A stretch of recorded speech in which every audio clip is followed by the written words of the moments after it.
Hello，大家好，歡迎嚟到 Spontaneity，我係 Ralpha。咁我今次咧就抽咗牌啦，咁就係講緊嚟緊個禮拜咧，我哋要展現啲乜嘢嘅特質咧，咁樣，咁就係抽到 balance 平衡嘅。咁就係講緊，其實我哋日常生活裏面咧，好多時咧，好容易係傾向某一邊啦，側咗啦，就唔係咁平衡嘅。無論係我哋有好多嘅習慣，例如係想法啊，甚至我哋價值觀啊，一啲信念啊，甚或乎情緒咧，其實好多時我哋都係處於一個失衡嘅狀態嘅。譬如就係有時我又想咁樣，但係我又想咁樣，變咗成日喺兩邊之間擺啦。又或者好多時我哋好側重，例如而家成日講緊，哇！我哋要開心啊，我哋要正向，我哋要好積極咁樣，好進取咁樣去做嘢啊。我哋咧一定要持續都要 keep 住好開心先得嘅咁樣啦。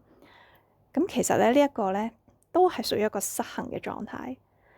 因為我哋嘅人生，我哋嘅生活其實係有循環，係好自然嘅循環，有起跌，就好似心電圖咁樣。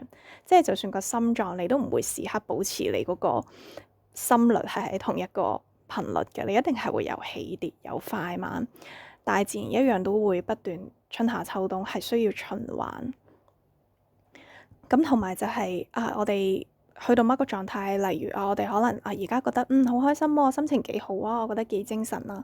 咁但係去到某一個位，因為人生無常啦，咁可能佢都係會慢慢回落翻，即係好似而家又覺得冇咁興奮，冇咁開心咯喎，又甚至係覺得今日好似心情麻麻地啦，有啲攰啦，有啲個人開始有啲灰啦。其實呢啲都係好正常、好自然嘅狀態嘅，因為一個人佢有循環，無論係身體啦，定係心理啦、情緒上，其實係非常之正常嘅。因為人係好複雜，個意識係可以好複雜嘅，甚至係你可以同時你又覺得開心，同時都覺得唔開心，係啦，心情係可以好複雜嘅。咁所以重點嘅就係，即係當面對一個內在咁複雜嘅環境嘅時候，你會係一個點樣嘅態度咧？呢個又係關乎你係咪平衡啦。你會係拱開佢，你覺得哎呀唔得啊，點解我今日精神咁差嘅？點解我今日硬係覺得好囉囉攣啊？好唔開心啊，或者個人有啲敏陣嘅，哎呀唔得唔得我快啲轉變下我而家嘅狀態先，我要轉換我嘅心情，即刻啪啪手指，即刻我要開心翻，我要精神翻，好 hyper 嘅，好開心嘅。你會係咁樣啊？定係你會選擇陪自己，同自己溝通下，聽下，內在講緊咩咧？就係可以同自己同在咧。例如問下，咦點解今日咁囉攣嘅？我咁囉攣嘅時候，其實我諗緊咩㗎？我係可能諗緊，我之前同人嗌交，可能屋企人又或者你嘅伴侶，可能我好囉囉攣。哎呀，我啲工作未做完喎，我好唔好用今日呢個假期咧，都快啲做埋去咧？咁樣。定係你可能諗翻啲過去好耐之前發生嘅嘢，令到你覺得而家，都係覺得好唔舒服啊！嗰個人嗰陣時咁做，真係好嬲啊！定係各樣嘢咧？到底係你而家內在經歷緊嘅嘢係啲咩咧？反而當我哋可以去 acknowledge 翻，去覺察、覺知翻我哋內在嗰個複雜嘅經驗，包括無論係令你舒適嘅，定係令你唔舒適嘅，咁樣先可以協助到我哋達到平衡啦。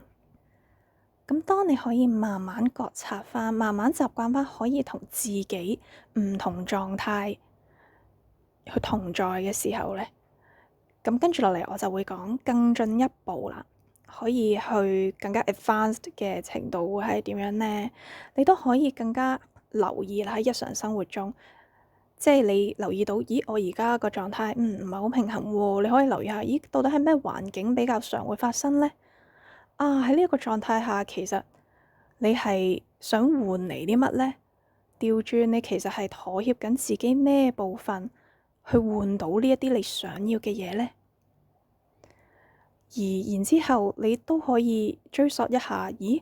呢啲我習慣嘅想法啊，呢啲態度啊、價值觀啊、信念啊，我喺邊一度學翻嚟嘅咧？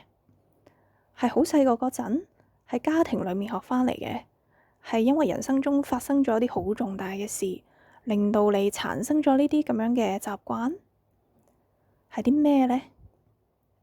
當你可以慢慢去覺察翻呢一啲不平衡狀態嘅源頭啦，同埋到底背後有啲咩一直推動佢，令到佢可以喺你嘅日常生活裡面即係佔據咁多嘅情況啦。咁你可以慢慢鬆開翻佢啦。咁變咗你慢慢鬆開翻，你一覺察到咁你就可以更加容易回歸翻平衡嘅狀態啦。而持續咁樣去練習咧，你都可以越嚟越維持得耐嘅呢個平衡嘅狀態。同埋你一留意到自己唔平衡嘅時候咧，你可以更加快覺知到啦，然後又回歸翻平衡狀態。咁其實反而喺呢一個咁樣嘅平衡狀態下，你會即係你會覺得人生啦，你嘅生活係會再順啲，因為你已經慢慢跟翻呢個自然啦、宇宙嘅呢一個嘅頻率啦，佢嘅呢一個 flow 呢一個嘅流動啊，意識之流，咁變咗你其實會啲嘢係會越轉越順，越轉越順咯。咁我今次嘅分享就嚟到呢度啦。咁如果你中意我嘅分享，你又想睇更多嘅話咧，就歡迎你 subscribe 啦、like 啦，同埋 share 啦。如果你有啲咩嘅 feedback 或者咩想法咧，都歡迎你留言俾我嘅。咁另外咧，我都有 Instagram 同埋 Threads 啦，都係會分享一啲靈性嘅資訊啊，同埋咧都有唔同嘅身心靈服務嘅。係啦，咁咧都歡迎你可以 follow 埋我嘅 Instagram 同埋 Threads 啦，都可以 DM 我咧去查詢下唔同嘅服務嘅。咁我哋下次再見啦，祝福你，拜拜。